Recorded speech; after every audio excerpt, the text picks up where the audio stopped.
Shields up, Iron Breakers. Rurikon here coming at you with another video, and today we're going to be taking a look at Cadence of Hyrule for the Nintendo Switch. This title was sent to me by Nintendo so that I could give it a look and tell you guys my opinions on it. And this has been one of those titles that I've been very curious for checking out because I missed out on the original release of Crypt of the Necrodancer. And I've always heard very good things about that game, but I never really played it. So with that developer coming up with a new title that kind of feels like Crypt of the Necrodancer except in the Zelda universe, I figured this was going to be the perfect chance to jump in, and that is when I learned that I completely suck at playing these kinds of games. This essentially feels like a rhythm-based roguelike game, and the rhythm-based portion of it had me really struggling for a good long while before I started coming into grips with the different mechanics of the game. Like, you guys have no idea. In the first 10 minutes of me playing or so, I probably died upwards of 20 times. Not even exaggerating. I was dying on the most basic of enemies because I just wasn't understanding what I was supposed to do. I'm like, what the hell is going on? Like, the game can't be this hard. But at the same time, you guys know me, I just kept smashing my face against that wall until I eventually overcame it and started to get better at the game. I'm still wouldn't consider myself to be good at it, but at least I'm way better than I was at the start. So for those of you that don't know what Crypt of the Necrodancer is like, essentially they divide the entirety of the world into a grid. This has a top-down view, and as such, you will be navigating your character through that grid that they put. As a matter of fact, you can even see the squares around your character that kind of show you the grid aspects of it. And the way that it works is you have a beat. Whenever you are in combat, there's always a beat going on. Some cool music, by the way. Fantastic soundtrack. I believe actually at least one of the tracks, I believe I recognized it from the Hyrule Warriors game. I could be wrong, but I think it is pretty much that track with a couple of changes here and there. But anyway, the music really solid, and probably one of the main reasons why you would want to play Cadence of Hyrule. I personally really like it. Now the thing is, I struggle staying in the beat. So you guys will notice that whenever there is combat, whenever there are enemies in the screen, there are these bars at the bottom of the screen slowly moving towards a Triforce triangle. Whenever those bars get to the Triforce triangle, that is when you are supposed to take action. And you guys are like, wow, you mean you're supposed to be looking at the bottom of the screen the whole time? No. That's the whole point of the game. You can look at the bottom of the screen every now and then to align yourself with the beat. But at that point, you're supposed to just do every action at the rhythm of the beat so that you can like move left, move left, move left, move right, attack, and move left, move, you know, you have to keep that momentum going. And then there's stuff throughout the different scenarios that you encounter, which might actually change the tempo of the beat, where you go from move left, move to go, move left, move right, attack. You know, staying in that rhythm, like, it feels really good when you're doing it right. But the second you drop off, it's just like everything goes to hell. Like instantly, it's like you skip the beat once and you just like completely lose control of everything. You're just like, what is going on? I'm dying terribly. But at the same time, that I feel is what makes it great. And despite the fact that, like I said, I'm not particularly good at it, I can recognize that the gameplay mechanics that are there are 100% solid. And if you're able to analyze the patterns of every enemy in the game, you will be able to kill everything without ever taking a single hit, and whilst still maintaining yourself to the rhythm of the beat.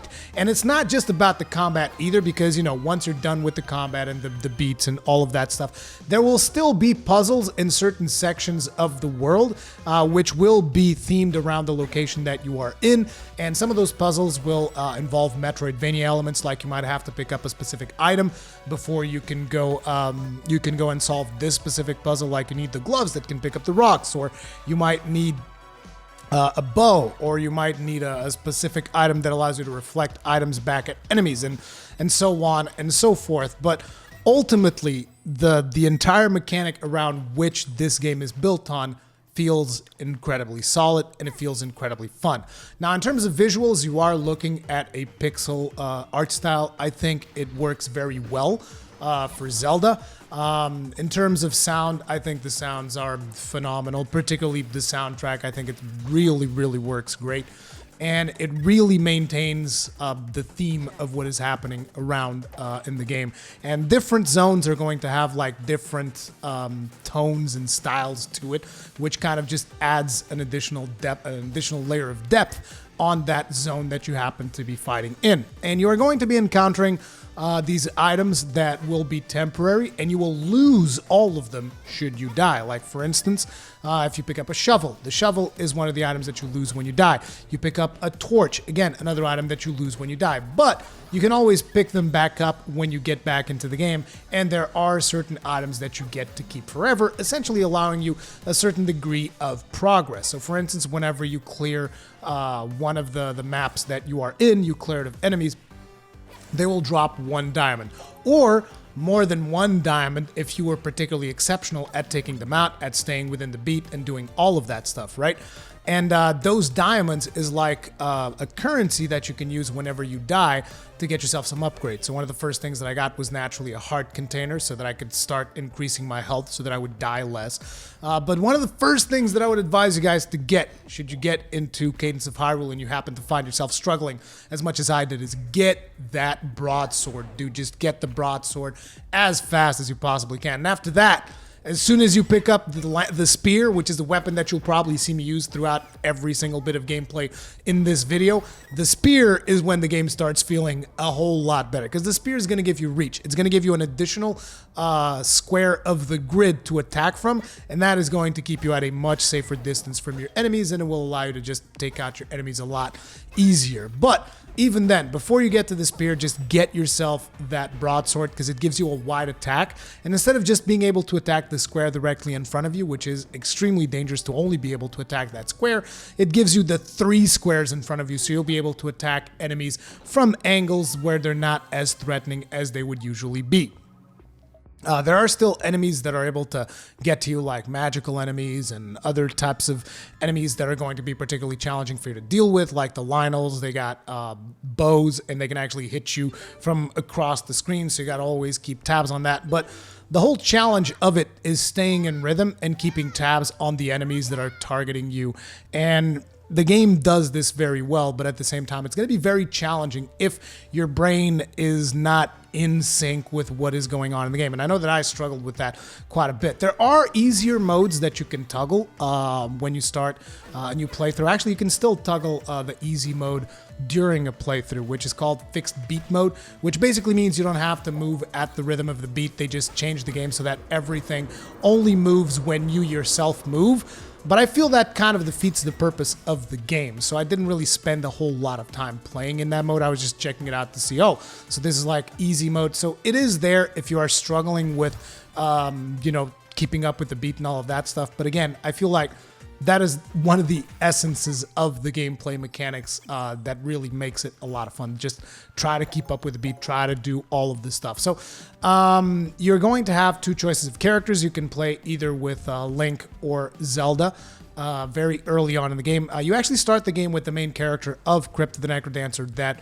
to be completely honest, I don't really know her name. I didn't spend that much time playing her, but you start with her, and then she takes you over to the character of your choosing, so you can begin playing as Link, or you can begin playing as Zelda. And from that point onwards, you play with your character of choice. And they do have different mechanics, like Zelda has this weird shield that she kind of envelops herself in a diamond. I don't know the exact mechanics of that. I've just been playing as Link. Link has his traditional shield that is able to like reflect projectiles back at enemies. Depending on the projectiles, like you can't really reflect arrows, but you can reflect like the pebbles from the octo things that shoot pebbles at you. So yeah, that is another mechanic in the game. You do have a shield, and you should use your shield often at the beginning of the game because it will save your life, at least until you get into grips with the combat mechanics. But overall, I just find it to be a super solid game, just a super solid game that I'm not very good at. I'm going to keep at it. I'm going to keep trying to get better, but ultimately that is the main essence of the game. You're going to be finding some items that you get to keep forever, like the loot, which allows you to teleport throughout the map. You're gonna like your weapons. Whenever you pick up a spear, whenever you pick up a better weapon, you get to keep it forever, unless it's a glass weapon, Those are like temporary weapons that you get, but they will deal additional damage and stuff like that.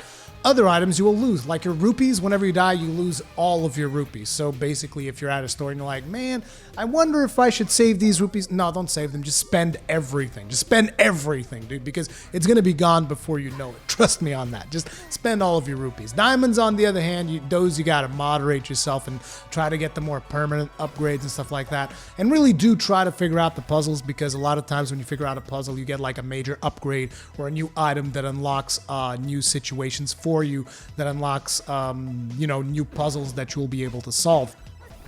And at the end of the day, it's all about pattern recognition. Like, analyze the moves that the enemies are doing and sync those moves to the beat, and you will always be able to figure it out and keep progressing. And again, I find the game to be extremely fun. I don't know how many hours of gameplay this game has, because I've only played like, 2-3 hours, something along those lines.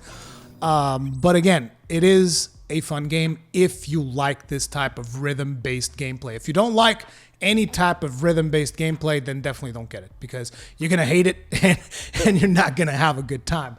As a matter of fact, I still, one of the things that I struggled with the most is like, when you're trying to attack an enemy and the enemy hits you, your knee-jerk reaction is like, okay, I need to back away and reassess. But you can't just start spamming the button to back away. You have to do so at the rhythm of the beat. Like, even though you're panicking and everything is going wrong, you still have to keep your cool and have to move at the rhythm of the beat. Otherwise, you're just going to start getting tangled up in enemies, and you're eventually going to die. So it's one of those games that I find to be a lot of fun.